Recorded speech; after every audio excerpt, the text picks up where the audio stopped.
Hey ladies, welcome to our first official full week of virtual or remote learning. I hope you guys had a great weekend and I hope you're ready to start. Remember, if you are having any difficulties at all, please message me through the portal. Using messages is the fastest way to get in touch with me, and it works the best. Just a few things. From now on, when we do discussion boards, make sure you don't just reply to things with same or agreed. A lot of you guys did that. I'm glad that you agree with each other. I'm glad that you think the same, but these discussion boards are worth minor assessment grades, so you need to put some real effort and thought into them.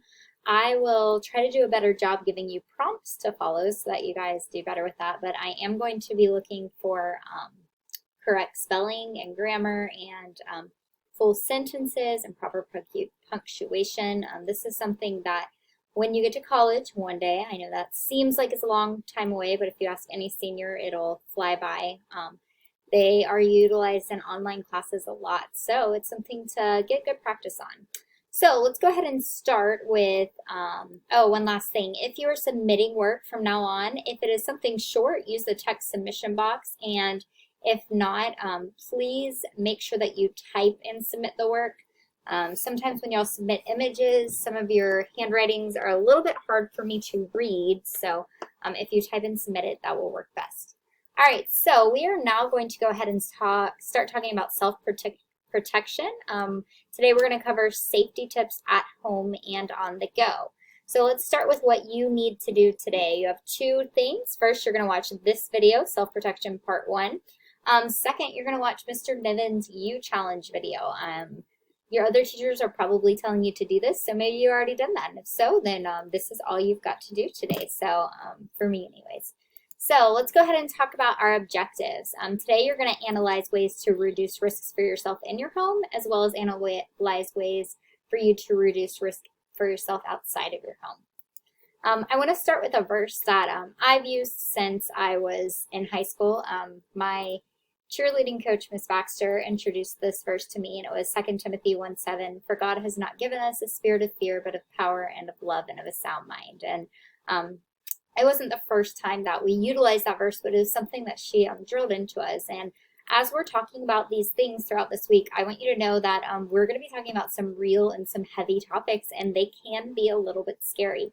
My goal here is not to provoke, inspire, or give you anything to fear, but rather to empower you and to remind you that God has given us power. He has given us a spirit of love and of a sound mind, and that when all else fails, we can rely on Him. So I want you to remember that as we're going through these things this week, and not to be fearful, but to realize that these are real things that happen because we do live in a fallen and broken world with people that make bad decisions, but that God is still by our side, and so we don't need to be fearful. So, self-protection, safety tips at home. Safety first, so you last. That's funny, kind of. Okay, anyways. If you are home alone or if you're babysitting, you always want to make sure you lock your doors and your windows. That is something that I practice regularly. I don't live in a bad neighborhood by any means. I live in a fairly safe neighborhood.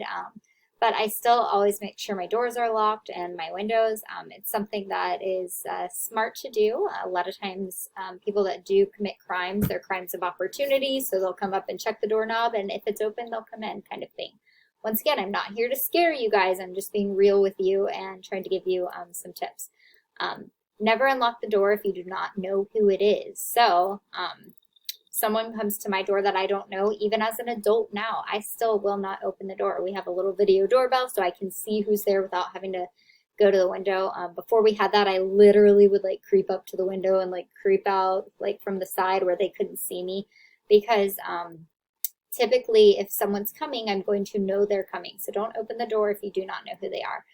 Never let an unknown caller or people know that you are home alone. Don't post this on the internet. Home alone, parents are gone, things like that are dangerous to post. I still, as an adult, don't let my husband post whenever he's out of town on a trip. He gets in trouble if he posts a picture when he's in another state or city or somewhere else, because I don't want people to know I'm home alone, and so you guys should do the same. And then you also want to avoid being alone with people you don't know. It's very important to be with people that you trust. So even in a normal setting, a place that wouldn't seem scary, make sure you're not alone with someone that you don't know. So safety tips on the go. This is where it might get a little bit more scarier in theory, but I'm going to be real with you. Like I said, with your vehicle, lock the doors of your vehicle as soon as you get in it.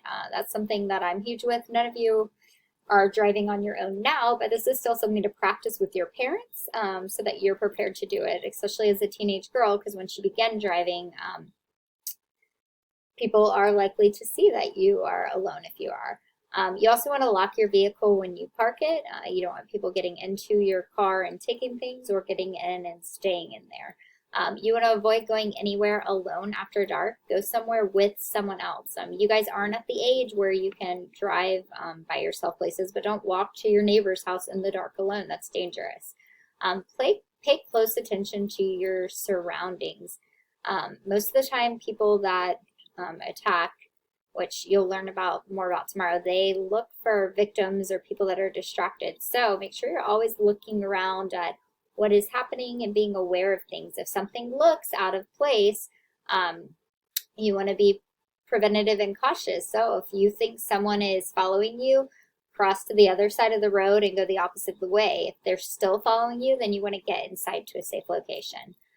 Always watch your food and drink. We'll talk a little bit about that more tomorrow, but make sure that people aren't putting things in them that are not good for you.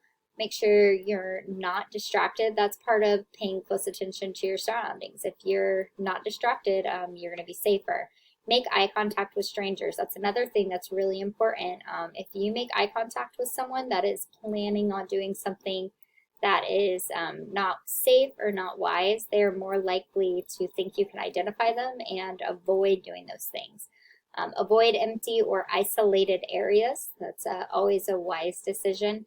Be loud. If someone tries to attack you, people typically don't like victims that are willing to put up a fight. So be loud from the beginning.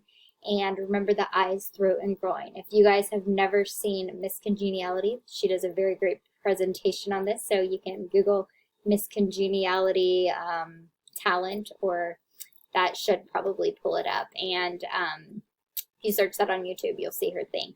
Here's a nice little thing, kind of what she does. She adds in the instep, but if you watch it, you'll understand. But step 1, freeze. Put your legs and your shoulders apart, yell stop or get back. Remember, you want to be loud and get people away from you. Palm strike, you use the heel of your palm to strike the nose, eyes, cheek, forehead as hard as you can. After that, they say to go for the groin, so we all know where that is. And then if their attacker is bent over because they got hit in their groin, typically guys are kind of babies about that, you want to grab the attacker's head and lift your knee and go like this as hard as possible, and then run to safety. Once again, this isn't to scare you, ladies, but it is to be realistic with you. So think through those safety tips. Tomorrow we'll go a little bit further on talking about some tips and some other things. So I hope you guys had a wonderful start to your week, and message me if you have any prayer requests, any needs. I am here for you guys. Have a great day. Bye.